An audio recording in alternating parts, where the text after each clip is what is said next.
नमस्कार साथियों, मैं आशीष कुमार आपके बीच Bihar state power holding corporation limited के ट्रेड इलेक्ट्रीशियन थ्योरी के इलेक्ट्रीशियन ब्रांच से हमारे जो छात्र हैं आईटीआई के, उनके लिए जो 2018 का प्रीवियस ईयर का क्वेश्चन है वो डिस्कशन के लिए आपके बीच उपस्थित हुआ हूँ। ठीक है, हम देखते हैं आज हम लोग डिस्कस करेंगे 4 नवंबर 2018 में जो ऑनलाइन एग्जामिनेशन आपकी Bihar state power holding corporation में हुई थी, उसके 4 पदों के लिए एग्ज़ाम हुई थी और वो एग्जामिनेशन थे एसबीओ के लिए, स्विच बोर्ड ऑपरेटर के लिए, जूनियर लाइनमैन के लिए, असिस्टेंट ऑपरेटर के लिए और टेक्नीशियन ग्रेड 4 के लिए। तो इसमें जो प्रश्न पूछे गए थे आज हम उसे डिस्कस करेंगे साथियों। ठीक है, जैसा कि आप जानते हैं Bihar state power holding corporation का ट्रेड का टेंडर भी आउट हो चुका है और जैसी संभावना स्थितियों को देखकर लगती है कि वैकेंसी भी बहुत जल्द आ जाएगी और समय बहुत कम मिलता है।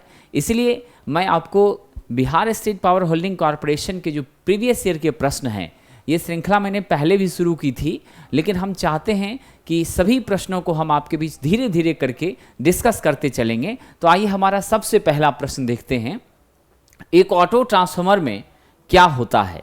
क्वेश्चन है, N auto transformer has 4 winding, 1 winding, 3 winding, 2 winding. ठीक है साथियों, सबसे पहले जरा ध्यान दीजिए, ऑटो ट्रांसफार्मर निश्चित रूप से ये सामान्य ट्रांसफार्मर ही होता है। जो वर्किंग प्रिंसिपल हमारे ट्रांसफार्मर की होती है वही इसकी भी होती है। आपका ट्रांसफार्मर किस प्रिंसिपल पे काम करता है? ट्रांसफार्मर काम करता है म्यूचुअल इंडक्शन पर, अन्योन्य प्रेरण पर। किस पे काम करता है साथियों? अन्योन्य प्रेरण। इसे अंग्रेजी में क्या कहते हैं? म्यूचुअल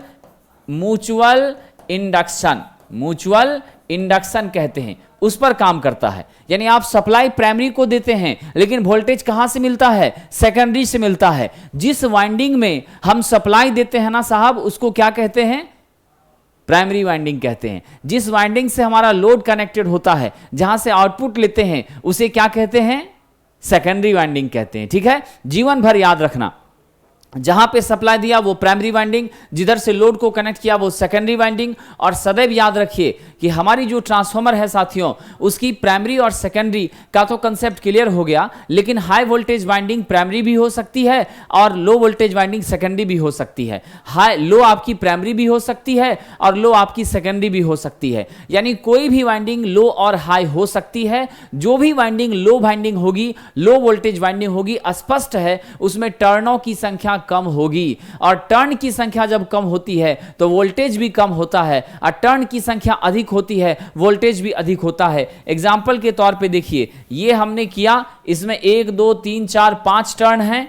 ठीक, और दूसरा हमने यहां किया, इसमें आपको 1 और 2 ही टर्न है। तो ये वाली वाइंडिंग आपकी हाई वोल्टेज वाइंडिंग कही जाएगी और ये आपकी लो वोल्टेज वाइंडिंग कही जाएगी। ठीक है, तो आप हमेशा याद रखिएगा, वोल्टेज का मान निर्भर करता है टर्नों की संख्या पर, फेरों की संख्या पर। जिसमें फेरे ज्यादा होंगे वोल्टेज अधिक होगा, जिसमें फेरे कम होंगे वोल्टेज कम होगा। अधिक वोल्टेज वाले को हाई वोल्टेज वाइंडिंग कहेंगे, कम वोल्टेज वाले को लो वोल्टेज वाइंडिंग कहेंगे। कंसेप्ट क्लियर साथियों? हमारी जो ऑटो ट्रांसफार्मर होती है, यहां पर तस्वीर दिखाई गई है, आप देख लीजिए, सिंगल आपकी वाइंडिंग है। ये V1 आपकी सप्लाई है, ये V1 आपकी क्या है? सप्लाई है। और फिर उधर यदि हम देखें तो इसी V1 में ये V1 सप्लाई और यहां पर आपकी आउटपुट क्या मिल गई? V2 मिल गई। वाइंडिंग देखिए कितना है साहब? सिंगल वाइंडिंग है। इस वाइंडिंग को पूरा हमने क्या माना है? प्राइमरी माना है, N1। इधर से हमने टोटल को N1 माना है और यहां से टैपिंग करके इतने हिस्से को N2 माना है। तो आप स्वाभाविक रूप से देख रहे हैं कि प्राइमरी में टर्न की संख्या ज्यादा, सेकेंडरी में टर्न की संख्या कम। तो स्पष्ट है कि आपका V1 अधिक होगा और V2 कम होगा। साहब सदैव याद रखना, ऐसे ट्रांसफार्मर जिसमें इनपुट वोल्टेज ज्यादा होता है, आउटपुट में वोल्टेज कम मिलती है, उसे स्टेप डाउन ट्रांसफार्मर कहते हैं। क्या कहते हैं? स्टेप डाउन ट्रांसफार्मर कहते हैं। क्या कहते हैं साथियों? स्टेप डाउन ट्रांसफार्मर कहते हैं। तो यह जो ट्रांसफार्मर है वो कैसा ट्रांसफार्मर है? स्टेप डाउन ट्रांसफार्मर है। ठीक है, अगर यही पलट जाए तो अगर इधर से आपकी V2 हो जाए, ये छोटी वाली सेक्शन कम वाइंडिंग का टर्न, ये आपकी V1 मान लिया जाए और इधर आपका V2 मिले तो क्या हो जाएगा, स्टेप अप। आप सदैव याद रखिए, बहुत आसानी से हम स्टेप डाउन ट्रांसफार्मर को स्टेप अप बनाते हैं, स्टेप अप को हम बहुत आसानी से स्टेप डाउन बना सकते हैं। तो ये इंटर कन्वर्टिबल होता है। जैसे कि मोटर को आसानी से जनरेटर के रूप में यूज किया जा सकता है, जनरेटर को भी मोटर के रूप में प्रयोग किया जा सकता है। लिटिल बिट चेंजिंग जो है यहां पर की जाती है साथियों। अब एक बात तो स्पष्ट हो गई कि हमारे इस ट्रांसफार्मर में कितनी वाइंडिंग होगी, सिंगल वाइंडिंग होगी। सिंगल वाइंडिंग होने से फायदा क्या होता है, आपकी कॉपर कम खपत होती है, लॉसेस भी आपके क्या होते हैं, कम होते हैं। लेकिन ध्यान रखिए, एक दिक्कत और भी होती है, क्या, इसकी जो वाइंडिंग है, एक तो नंबर ऑफ टर्न्स कम है तो प्रतिरोध भी कम हो गया, रेसिस्टेंस भी क्या हो गया आपकी, वह भी लेस हो गई, कम हो गई। तो कम रेसिस्टेंस होने से क्या दिक्कत आती है यहां पर कि हमारी यह ट्रांसफार्मर इंडक्टिवली भी आपकी सप्लाई को क्या करती है, वोल्टेज को ट्रांसफर करती है, बढ़ाती है, घटाती है, एनर्जी ट्रांसफॉर्मेशन का काम करती है, प्लस ये इलेक्ट्रिकली भी, दैट मींस ये दो तरह से काम करती है। इंडक्टिवली भी कंडक्ट होती है और कंडक्टिवली भी कंडक्ट होती है, क्योंकि इसमें सीधा संपर्क होता है। अगर आपसे प्रश्न पूछा जाए ऑटो ट्रांसफार्मर की वाइंडिंग में क्या इलेक्ट्रिकल संपर्क होता है प्राइमरी और सेकेंडरी में, स्पष्ट कहेंगे कि यस, इसके प्राइमरी और सेकेंडरी में निश्चित रूप से क्या होता है साथियों, इलेक्ट्रिकल कनेक्शन होता है, वैद्युतिक संपर्क होता है। और यहां पर पावर भी मैग्नेटिकली भी ट्रांसफर होती है और वैद्युतिक रूप से भी ट्रांसफर होती है। इसका कार्य सिद्धांत निश्चित रूप से किस पर आधारित होता है, स्वप्रेरण पर आधारित होता है, सेल्फ इंडक्शन पर आधारित होता है। ठीक है, अब यहां पर ध्यान दीजिए कि ये जो ट्रांसफार्मर आपको यहां दिख रहा है, ये हमारा ऑटो ट्रांसफार्मर है। यहां से प्लग इन किया, हमने सप्लाई रिसीव करी, ये वाले नोड पर जिस भी इंस्ट्रूमेंट को कनेक्ट करना है उसको सप्लाई दिया। ये जो आपकी कनेक्टिंग नोब है, ये आपकी रोटेट होती है। इस रोटेटिंग नोब को घुमा करके, इसको घुमा करके हम क्या करते हैं साथियों, बहुत आसानी से यहां वोल्टेज का लेवल लिखा हुआ है, आपको जितने वोल्टेज की रिक्वायरमेंट है उतने वोल्टेज को आप इससे प्राप्त कर लेते हैं। इसे वैरिएक के नाम से भी जाना जाता है। क्यों? क्योंकि यह वोल्टेज के मैग्नीट्यूड को वैरी करता है, चेंज करता है, जरूरत के हिसाब से उसको कम ज्यादा करने में कैपेबल होता है। तो यह है आपका साथियों ऑटो ट्रांसफार्मर। तो इसका सही उत्तर होगा ऑटो ट्रांसफार्मर में एक ही वाइंडिंग का प्रयोग होता है, वही वाइंडिंग प्राइमरी और सेकेंडरी के रूप में प्रयोग में ली जाती है। यहां पर कॉपर की कम मात्रा इस्तेमाल में ली जाती है, यानी आपकी कॉपर की कॉस्ट दो वाइंडिंग ट्रांसफार्मर से कम होती है। ठीक है, आइए हम देखते हैं अगला प्रश्न हमारा क्या है। हमारा अगला प्रश्न भी बड़ा इंटरेस्टिंग है। एक ट्रांसफार्मर में ऊर्जा प्राइमरी से सेकेंडरी वाइंडिंग में किस माध्यम से जाती है। सदैव याद रखिए, ट्रांसफार्मर क्या काम करता है, वोल्टेज को बढ़ाता भी है और घटाता भी है। जब बढ़ाएगा तो उसको स्टेप अप कहेंगे, स्टेप अप ट्रांसफार्मर कहेंगे। जब घटाएगा तो उसको क्या कहेंगे, स्टेप डाउन ट्रांसफार्मर कहेंगे। ठीक है, स्टेप अप ट्रांसफार्मर में हमारी V1 कम होगी और V2 अधिक होगी, स्टेप डाउन में V1 अधिक होगी और V2 कम होगी। अब स्पष्ट हो गया कि V1 आपका कम तो N1 आपका कम और N2 आपकी अधिक। V1 आपका अधिक तो स्पष्ट हो गया N1 आपका अधिक और N2 आपकी कम, है ना साथियों। अब यहां से समझिए कहा क्या गया है कि एनर्जी को ट्रांसफर करना, दैट मीन्स स्पष्ट समझिए आप कि ट्रांसफार्मर आसानी से वोल्टेज को बढ़ाता घटाता है, ट्रांसफार्मर आसानी से करंट को बढ़ाता घटाता है। ठीक है, लेकिन एनर्जी को भी आसानी से ट्रांसफर करता है। एक बात सदैव याद रखिए, यह सिर्फ एसी पे काम करता है, डीसी पे यह नहीं काम करता है। डीसी पे जब आप इसको संचालित करते हैं तो इसकी प्राइमरी वाइंडिंग जलकर राख हो जाएगी साथियों। जो मुख्य बात मैं आपके बीच रखना चाहता हूं वो ये रखना चाहता हूं कि हमारी प्राइमरी से सेकेंडरी की तरफ जो ट्रांसफर ऑफ एनर्जी होती है वह वोल्टेज या करंट के रूप में होती है। पावर कभी भी ट्रांसफर नहीं होती है। प्राइमरी का power V1I1 must be equal to क्या हो जाएगा, सेकेंडरी का पावर V2I2। यानी आपकी KVA रेटिंग जो है साहब, KVA पहले सेक्शन का और KVA आपके दूसरे सेक्शन का, यानी प्राइमरी का KVA और सेकेंडरी का KVA दोनों आपस में एक दूसरे के इक्वल होता है। ठीक है, अब यहां पर कहा गया कि सेकेंडरी में किस माध्यम से अंतरित होती है। सदैव याद रखिएगा कौन सा ऐसा माध्यम है, ये प्राइमरी वाइंडिंग, ये सेकेंडरी वाइंडिंग, दोनों को जोड़ कौन रहा है। इस टू वाइंडिंग ट्रांसफार्मर में आप क्या देख रहे हैं, प्राइमरी अलग है, सेकेंडरी अलग है। क्या ये प्राइमरी और सेकेंडरी का आपस में कोई संबंध है? इलेक्ट्रिकल संबंध बिल्कुल नहीं है। अगर दो वाइंडिंग की ट्रांसफार्मर है, वहां प्राइमरी और सेकेंडरी वाइंडिंग का प्रयोग आप कर रहे हैं, तो आप आश्वस्त हो जाइए कि हमारे प्राइमरी और सेकेंडरी वाइंडिंग के बीच का प्रतिरोध कितना होगा? अनंत होगा, इनफाइनाइट होगा। ये दोनों इलेक्ट्रिकली नहीं जुड़ी होगी। There is no any electrical connection between these two winding in two winding transformer. These two windings are directly connected with coupled with and joined with magnetic system and magnetic flux। ठीक है, magnetic circuit के माध्यम से, चुंबकीय परिपथ के माध्यम से यह आपस में जुड़ी है, और ये जो फ्लक्स आपकी इस कोर के माध्यम से जा रही है, उस फ्लक्स फाई ने ही इस दोनों को आपस में कपल किया है, जिसके माध्यम से प्राइमरी में आप सप्लाई देते हैं और सेकेंडरी में आपको वोल्टेज आउटपुट में प्राप्त होता है। साथियों, आप श्योर हो जाइए, जिस लिंब पर वाइंडिंग लपेटी जाती है वो आपकी वर्टिकल हिस्सा होती है, यानी कि आपके ट्रांसफार्मर का वर्टिकल सेक्शन, ऊर्ध्वाधर हिस्सा जिसमें हम वाइंडिंग को लपेटते हैं, उसे लिंब कहते हैं। यानी ये क्या कहलाएगा साथियों? ये आपकी लिंब कहलाएगी। ठीक है, आप देखिए इसमें टर्न ज्यादा है ना और इसमें टर्न कम है, ये कैसा ट्रांसफार्मर हो जाएगा? ये स्टेप डाउन ट्रांसफार्मर हो जाएगा। कैसा ट्रांसफार्मर हो जाएगा साथियों?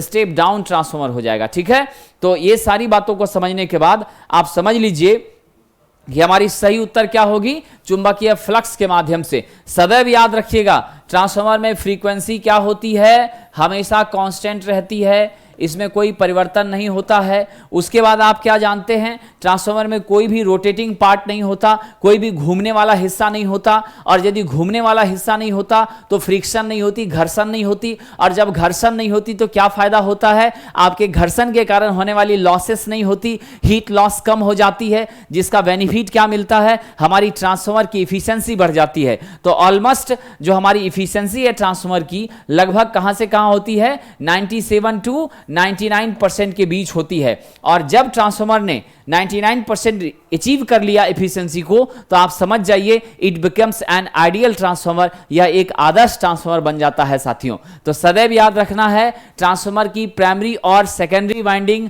आपस में चुंबकीय फ्लक्स के माध्यम से, चुंबकीय परिपथ के माध्यम से जुड़ी होती है। एक बहुत हाईलाइटेड क्वेश्चन है, आपके बीच चर्चा कर देता हूं। यह प्रश्न पूछ दिया जाता है कि प्राइमरी और सेकेंडरी वाइंडिंग के बीच में कितने का फेज अंतर होता है? आप सदैव याद रखिएगा, प्राइमरी और सेकेंडरी वाइंडिंग के बीच 180 डिग्री का फेज अंतर होता है। How much phase difference between primary and secondary winding of single phase transformer? The correct answer is 180 degree.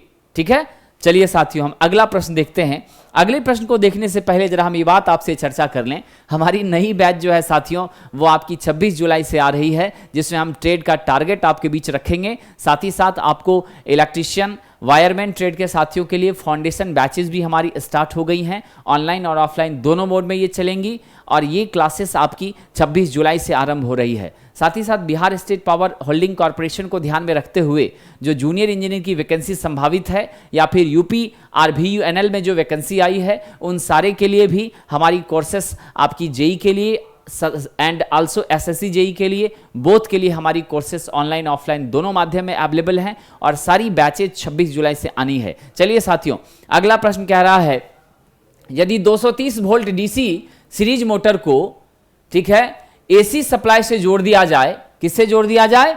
AC supply से जोड़ दिया जाए। ठीक है, 230 वोल्ट AC सप्लाई से जोड़ दिया जाए, 230 वोल्ट का DC को 230 वोल्ट की AC से जोड़ दिया जाए, 230 वोल्ट की AC से जोड़ दिया जाए, तो क्या होगा? देखिए होगा क्या, हमारी मोटर जो DC पे संचालित होती है, उसको अचानक से जब आप AC पे दे देते हैं तो इंसुलेशन की प्रॉब्लम जरूर वहां पे क्रिएट होती है, और इंसुलेशन की प्रॉब्लम होने के कारण मोटर की दक्षता तो निश्चित रूप से कम हो जाती है और स्पार्क इग्निएट होने लगता है। यही तो सबसे बड़ी दिक्कत थी ना, जो हम DC जनरेटर का प्रयोग नहीं कर पाए। आखिर क्यों हमारी DC कमजोर पड़ गई? इसका मुख्य रीजन था कि DC जनरेटर के माध्यम से हम ज्यादा वोल्टेज डेवलप नहीं कर पा रहे थे। 650 वोल्ट तक ही हम DC से जनरेट कर पा रहे थे।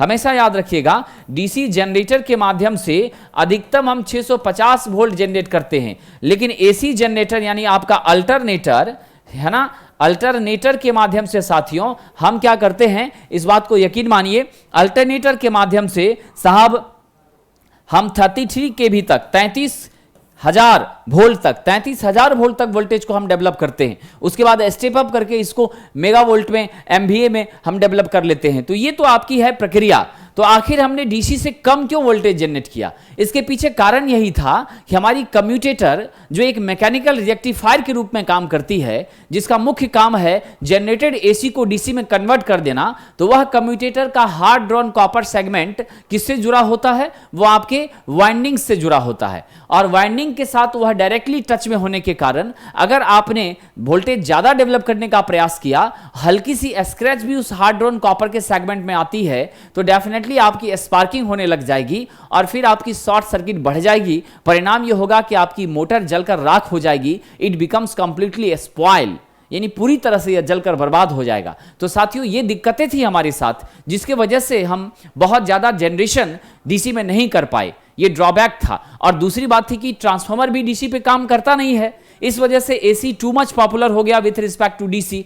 आइए साथियों, अब यहां इस बात को समझते हैं कि 230 वोल्ट के डीसी पर चलने वाला डीसी मोटर, उसे अगर एसी 230 की सप्लाई दे देते हैं तो आप सदैव याद रखिएगा, इसकी इफिशिएंसी कम हो जाएगी, दक्षता कम हो जाएगी और स्पार्किंग होना शुरू हो जाएगी। और स्पार्किंग होने के साथ साथ धीरे धीरे धीरे धीरे मोटर आपका क्या हो जाएगा?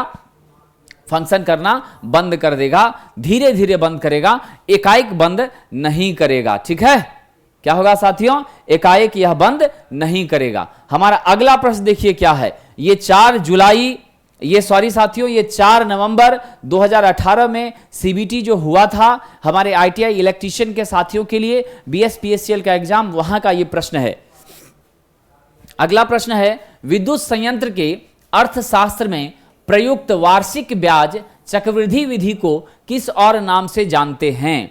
Compound method, annual interest compound method का जो हम एनालिसिस करते हैं पावर प्लांट के इकोनॉमिक्स में, उसे किस नाम से जानते हैं? साथियों, आप जानते हैं पावर प्लांट के निर्माण में करोड़ों रुपए का खर्च आता है, बहुत सारी एसेसरीज लगानी पड़ती है। आपने हाइडल प्लांट देखा होगा, थर्मल प्लांट देखा होगा। ये सारे जो हमारे प्लांट्स हैं, जो मुख्य रूप से आज हमारी ऊर्जा की निर्भरता इसी पर है। अब हमने सोलर के क्षेत्र में बहुत अच्छा काम करना शुरू किया है। आने वाले समय में सोलर बहुत आगे निकलेगा, इसमें कोई संभावना नहीं है। लेकिन अभी भी हमारे देश का लगभग 59 to 60% electricity thermal power plant से जनरेट होती है। साथियों, एक बहुत बड़ा ये इसका यूनिट होता है और उसमें काफ़ी कॉस्ट आती है। आपको वेजेज है, वेतन है, हमारे सीनियर जूनियर या फिर यूँ समझिए तो इंजीनियर्स और बाकी वर्कर्स, सभी के लिए आपका सैलरी सेगमेंट्स है, आपकी कॉस्टिंग है, कोयला है, बहुत सारे मेंटेनेंस के काम होते हैं, इंफ्रास्ट्रक्चर्स है, इसकी पूरी निर्माण प्रणाली है। तो ये सारी चीज़ों को जो हम देखते हैं तो उस आधार पर कितनी कॉस्टिंग आई, कितने का बजट आया, वो सब की एनालिसिस हो करके कितना खर्च पब्लिक तक पहुंचाने में इलेक्ट्रिसिटी हुई, फिर जाकर के हम कस्टमर्स को बिजली बेचते हैं और आप कस्टमर के रूप में, कंज्यूमर के रूप में विद्युत को खरीदते हैं, उसकी रेट निर्धारित होती है। साथियों, ये सारा एनालिसिस किस मेथड से होता है? साल भर का जो इंटरेस्ट है एंड कंपाउंड इंटरेस्ट मेथड है, उसको कंपाउंड करके, तो एनुअल इंटरेस्ट कंपाउंडेड मेथड। तो आप ध्यान रखिए, इसको हम लोग सिंकिंग फंड विधि के माध्यम से भी जानते हैं। किस विधि के नाम से जानते हैं?